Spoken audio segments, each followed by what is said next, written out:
The French parliamentary elections have left the French, Europe and the world astounded.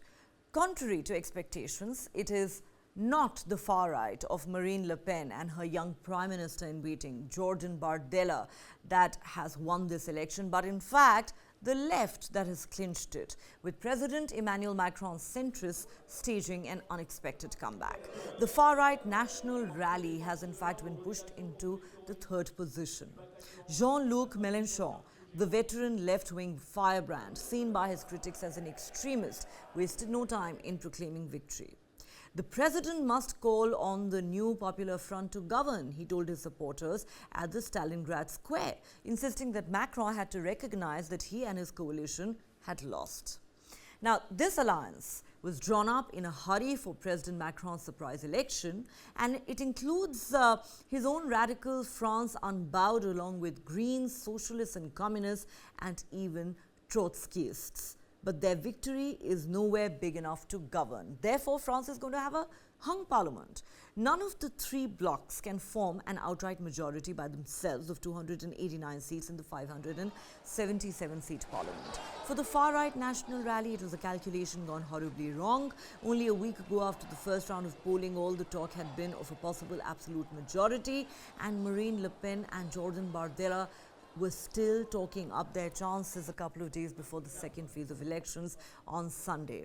But once the results came in, Marine Le Pen put up a brave face, saying 2 years ago we had just 7 MPs. Tonight, RN is the first party in France in terms of numbers of members of parliament. In the last parliament, they had 88 MPs and now more than 140, and no other party in fact has more than 100 MPs because the Macronists and the Popular Front are both coalitions. Now, Jordan Bardella complained that his party had been foiled by unnatural alliances of dishonor forged by a single party made up of the Macron camp and the left. What this election saw was tactical voting. More than 200 candidates who saw themselves as part of a Republican front pulled out of the second round so that a better placed rival could stop RN from winning. The turnout at a little less than 67% was the highest in a parliamentary second round in France since 1997. Even if RN's vote held up this time, it had to contend with non-RN votes, often being used tactically to create a barrage or block against them. All over France, RN was losing runoffs that it needed to win. French Prime Minister Gabriel Attal today announced he would be handing his boss Macron his resignation, but then Macron asked him to stay on to ensure stability in the country. France has entered a period of political instability with no obvious way out. There had been talk of unrest on the streets, but only a handful of incidents were reported in Paris. All eyes are now on the president, who will have to navigate a way out of this deadlock. President Emmanuel Macron has avoided his nightmare scenario of the right wing coming to power in France, but still faces an unprecedented challenge steering his country and the remainder of his presidency through an uncertain future. As he prepares to fly to the United States for the NATO summit in Washington, Macron now faces a number of headaches, including a left that now believes it has a mandate to govern, his own unpopularity in the country, and open dissent among some of his most influential allies. This still palpable anger among Macron's allies over his decision to call this snap election 3 years ahead of time, after his party was trounced in the European Union parliamentary elections last month. The president argued that a clarification was needed in French politics. The government strategy of employing a so-called Republican front for the centre and left to team up to block the far right appears to have worked, but the election marks a turning point in Macron's presidency, with 3 years of his term still to run until 2027, with the very mixed new parliament inevitably becoming a far more important player. So far, the leftist New Popular Front has not fractured, even if its firebrand figurehead, Jean-Luc Melenchon, is a constant source of tension. France's foreign minister, who leads Macron's party, has ruled out that Melenchon would govern France.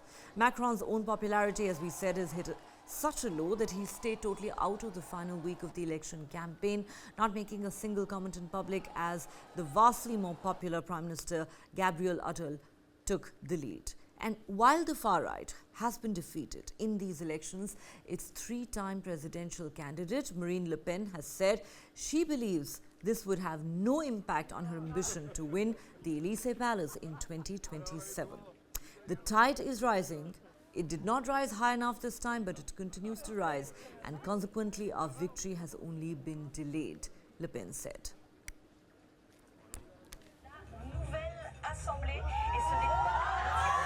France faces a hung parliament and challenging negotiations to form a government after a shock left-wing surge blocked Marine Le Pen's quest to bring the far right to power. The leftist New Popular Front, or NFP, came out top in the National Assembly after Sunday's election. No single group got a working majority. Possibilities include a broad, unwieldy coalition, or the NFP forming a minority government, heralding a period of political instability weeks before Paris hosts the Olympics. The left won 182 seats, President Emmanuel Macron's centrist alliance were on 168, and Le Pen's National Rally and allies had 143. The Interior Ministry data cited by Le Monde newspaper showed.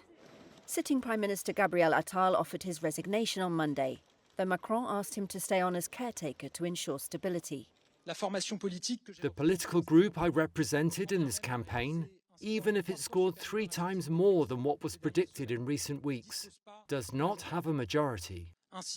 And so, being loyal to Republican tradition and to my principles, I will hand in my resignation letter to the President. Thousands rallied against the far right after the exit polls came in. The results were a huge blow for Le Pen's nationalist, Eurosceptic RN, which placed third after weeks of poll projections that it would win comfortably. EU officials breathed a sigh of relief that the immediate threat of a far-right government was averted. But a messy coalition from a hung parliament could leave the Eurozone's second-largest economy in limbo and pose headaches for European policy. And now what do we do? Le Parisien asked on Monday, summing up the bind in which Macron finds himself. He called the snap election after the far-right trounced his ticket in the European Parliament elections last month. Green Party leader Marine Tondelier said coalition talks would take time. Social justice won tonight. Environmental justice has won. Tonight, the people won. And it's only just the beginning. France's parliament will be split between 3 groups with different platforms and no tradition of working together.